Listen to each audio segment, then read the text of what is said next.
A little over a decade ago, the concept of blue economy was introduced by Gunter Pauli in his 2010 book, The Blue Economy, 10 Years, 100 Innovations, 100 Million Jobs.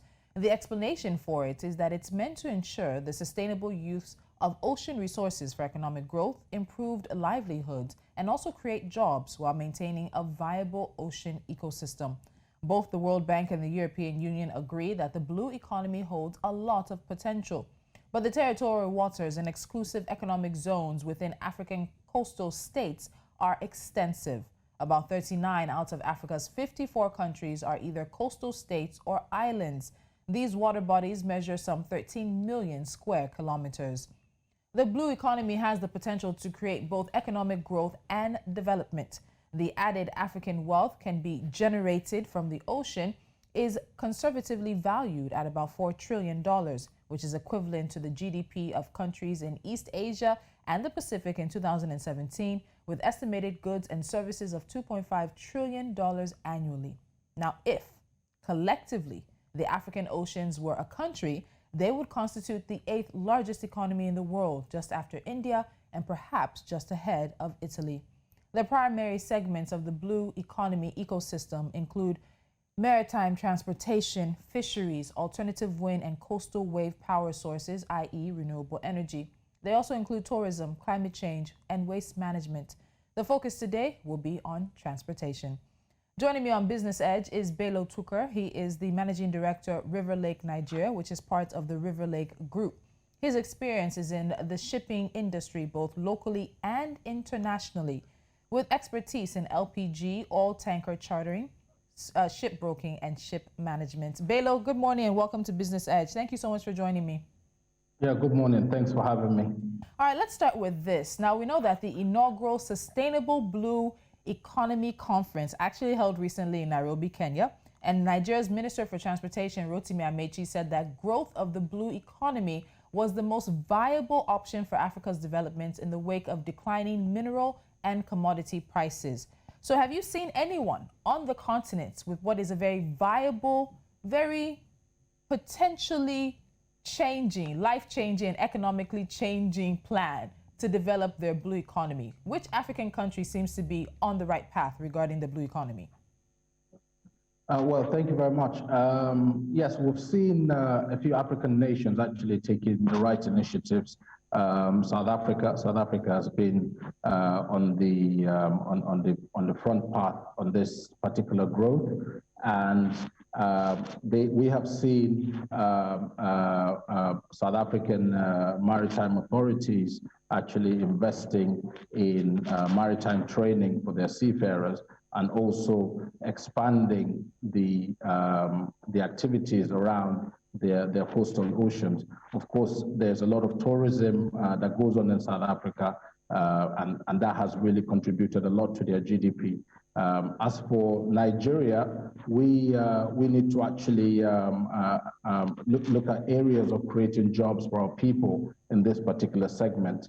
Over the years, of course, we have seen some growth, but which isn't very significant at the moment. For example, the shipbuilding industry can create quite a lot of jobs in Nigeria, and that has not really been exploited a lot. Over the past couple of years, we have seen a lot of ships being demolished, mostly in Asia.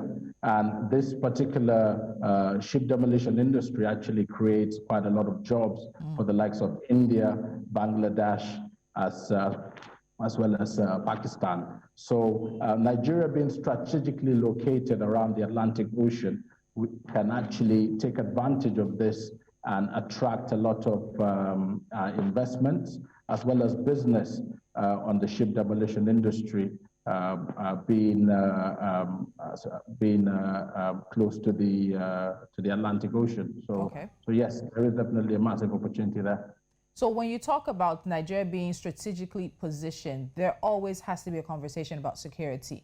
And unfortunately, we know that the Gulf of Guinea seems to have taken over for the Horn of Africa in the terms of number of pirate attacks. It was just recently over the weekend that we knew that the Turkish sailors were actually returned home after a recent pirate attack. So the security situation, those investments will not come if our territorial waters are not secure. Is there work being done in regards to securing Nigeria's territorial waters so those investments can feel safe in coming to Nigeria? Well, we have different agencies more or less working in different directions, if I can say the least. What is important is actually to have like a proper collaborative effort between Nigeria and all its neighboring countries. So we have noticed from recent International Maritime Bureau reports where pirates are now going as far off as 200 nautical miles to actually attack ships. So recently, we've had a particular radius around the Lagos anchorage, which was dismantled. That area was actually used for ships to sort of get some sort of security protection. However, what is one of the major demands now for most of the ship owners or charterers, if you like, who are bringing, who are doing their trades around this area, they all require armed security, armed escorts from 200 nautical miles to actually come into the to this particular territory. The Gulf of Guinea situation can actually be improved if there's a collaborative effort between all the various navies of all the nations, from the likes of Ghana, Togo, Benin, as well as the Ivory Coast. If they can come together, probably have like a similar, how would I say, convoy, if you like, escorts, where all those navies can be patrolling within these waters and escorting ships in and out of the Gulf of Guinea. We've seen that being quite successful in the Gulf of Aden, which had a lot of issues as regards to piracy, with the Somalian pirates attacking a lot of ships. Yeah. So there was like international collaborative efforts from various countries around the world, and that has brought down the piracy around that area significantly. So we can actually mirror that strategy and also implement it here. Okay, so from political to social to technological to economic and legal, these are the key strategic difficulties that many people have identified. They call them pestle in making Nigeria's blue economy work. So we're talking security now, and it looks like that's being dealt with. Transportation is also something that's being highlighted. Is Nigeria effectively dealing and addressing with these strategic difficulties that could stop it from making its blue economy work? Well, yes and no. We have, well, most of our sort of coastal maritime trade is based on oil. Nigeria has been importing quite a lot of its petroleum products over practically the past 20, 25 years because of lack of functioning refineries around the area. So that has sort of been what has spurred the growth around the country. But at the same time, it has also affected other areas. If I say other areas, we'll talk about fishing. For example, we don't really have a lot of fishing ports now in Nigeria. That's because that particular sector is not actually viewed as being viable. So it's quite important that the Nigerian authorities actually look at it critically to actually define areas where they want to focus on this particular growth in the blue economy, be it fisheries, be it oil and gas, as well as ship repair, or and other support services that can add value and also create jobs. So in terms of creating jobs, before I get to something else that the Minister of Transportation said, there was a study of some successful and unsuccessful projects on the continent in terms of the blue economy. And what they found was that the successful projects included government, investors, and communities. What they found was also that unsuccessful projects actually excluded the local communities in the process, which ended up undermining their livelihoods and actually threatened the sustainability of the projects. So we're having these conversations. We're having an inaugural Blue Economy Conference in Nairobi. We're talking about policy at the federal level. Are government really ready to also involve the local communities that are going to be the basis of some of these projects that will then encompass the blue economy? Are we talking about the communities? Well, the community is actually key in this particular growth. Now, I don't know how much the government has actually involved the local communities, but they have to be educated on the need to keep the environment clean and to understand that these particular initiatives and investments is going to actually drive growth and create employment for their people. I believe what needs to be focused on a lot is actually educating these people on the need for safer seas. So, i.e., ensuring that you maintain the maritime coastline. Just basically protect your coastline and then see how you can be integrated in this particular new economy where you can also contribute positively to the growth. Okay, let me ask a final question on that, because the study also pointed out that one of the other issues was governments focusing on the economy or the economic knockdown effects. So many of us realize that the blue economy will make us lots of money. It will bring in lots of money. But the big part of the blue economy is also making sure that it is sustainable, that we're protecting the oceans. And we had situations like Kenya's Lamu Port project, which actually led to deforestation. You had a project in Cameroon that led to the displacement of communities and large-scale deforestation as well. So when it comes to making the money, are we also ready to be environmentally responsible with these blue economy projects that will bring about jobs, that can help our economies, but they have to be sustainable so they're around for the long term? The environmental impact of all of this, are we taking a cognizance of that? Well, that's actually a very interesting question. As regards to that, this has to be done as a collective. So this is not just based on government policy. It will also require a lot of the local communities to actually really get involved in this. So as much as we are all trying to develop businesses and create jobs, we have seen a lot of what is actually key is also to sustain the oceans. Yes, we agree. The IMO, which we are signatories to, have put a lot of conventions in terms of safe seas and safe oceans, marine pollutions, etc. So these policies actually have to be implemented. But then at the same time, in terms of the actual environment, everyone is moving green. So, for example, I can probably tell you now a lot of ships are actually looking at how to control their carbon emissions.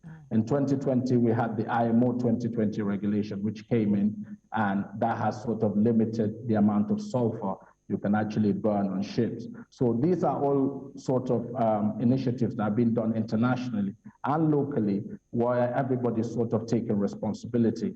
So I'll probably guess, yes, there is that, but like I said, it has to be a collective effort. All right.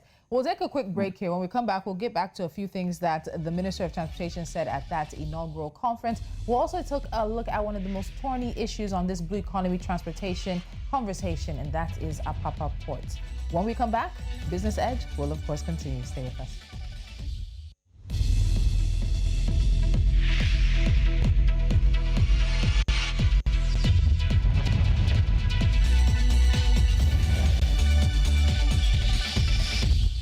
And this is still Business Edge on News Central. We're still talking about Nigeria's blue economy, and my guest is still with me. So we're looking now at some of the comments made by Nigeria's Minister of Transportation at the inaugural Blue Economy Conference that held in Nairobi, Kenya. Now, the Minister, Rotimi Amechi, highlighted steps taken by the federal government to mainstream the blue economy concept into its economic recovery and growth plan, to include formulation of a draft National Transport Policy, which is now awaiting the approval of the Federal Executive Council. Now, the policy would provide a platform for the protection and sustainable exploitation of Africa's maritime domain. Now, Bello, do you think that this policy, or rather Nigeria's domain, I beg your pardon, do you think that this policy can go far? We're very good with having policies, laws, promulgations and everything else, but in terms of actually doing the work, so do you think the policy can go far, and is Nigeria ready to do the work in regards to the blue economy?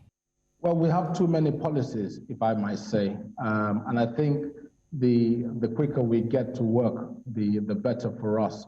We experience quite a lot of port congestion, especially here in Lagos. There's a lot of innovative technology now where you can introduce. We have seen the world move into smart containers. There's been a lot of investments in tracking of containers, and this would sort of help reduce it will help reduce a lot of congestion. Recently, the Nigerian Ports Authority introduced the e-call-up system, where they're trying to where they're trying to implement a system where trucks don't really have to come into the port unless they are called up. Yeah. So that's a step. That's a good step that has been taken. But at the same time, we need to collate more data. I don't think we have enough data to actually. I don't think we have enough data to actually get this particular project to be successful. But however, this is a start. The more we collect data, that data can now also be used to actually formulate more policies, and that way, once these policies are being implemented, we can see we'll eventually see an improvement. But however, it's also important that as much as the government is coming up with a lot of policy, it's good to actually involve a lot of the stakeholders and talk to the right stakeholders, so that at least there can be a proper coordination in how these congestions can be reduced. Okay. So now we're talking a bit more about APAPA. So the cost of shipping containers is one of the biggest conversations around this. And now shipping containers into Nigeria apparently has risen about 600%, because while shipping companies charge some $6,000 to ship a container to Nigeria, it costs shippers in Nigeria about $600 million. That's about 234 billion naira every month to transport just 100,000 containers to various warehouses from the seaport due to the traffic gridlock. This is a factor in how profitable Nigeria's blue economy can be, particularly with how important the ports are. How can we get this addressed? This seems to be an issue that has stumped policymakers, government, security people, governor, president. It just seems like this is an issue nobody has a solution to. Bello, what do you think? Well, I think there's a lot of regulatory bottlenecks, which is one of the major reasons. When the port congestion actually surfaced about, how would I say, 6-7 years ago, that's when it actually got really, really bad. We have seen a lot of security agencies, various security agencies, more or less doing the same jobs. So I think that needs to be taken out. The e-call-up system, I believe, will probably help this. This is the right step. However, we don't have a proper, how would I say, multimodal transport system integrating the whole country. For example, we're importing quite a lot of oil into the country, a lot of petroleum products, which we consume. We have a lot of tank farms that have sprung up over the past 6-7 years. However, we did not also look at other alternative means of transportation. All these things can actually be transported cheaper and better if we had better pipeline security. That would have helped. This wouldn't have, we would need a lot of trucks coming from all over the country, just coming into the ports to actually load gasoline, gas oil, or kerosene for all our energy needs. So this is one. On the containers, what has happened is because of the high, how would I say, because of the actual gridlock in the port, the transporters and the inconveniences they've experienced, they have decided to hike up their rates because it takes them a long time to turn around these containers. Yeah. So these trucks. So that doesn't help. And at the same time, it's not only costing the importer, but it's also costing the country, because we have so many ships waiting outside, and then we're paying high cost of demurrages, and which is also impacting on the consumer, where we have to pay more for our products. So what I would probably say is the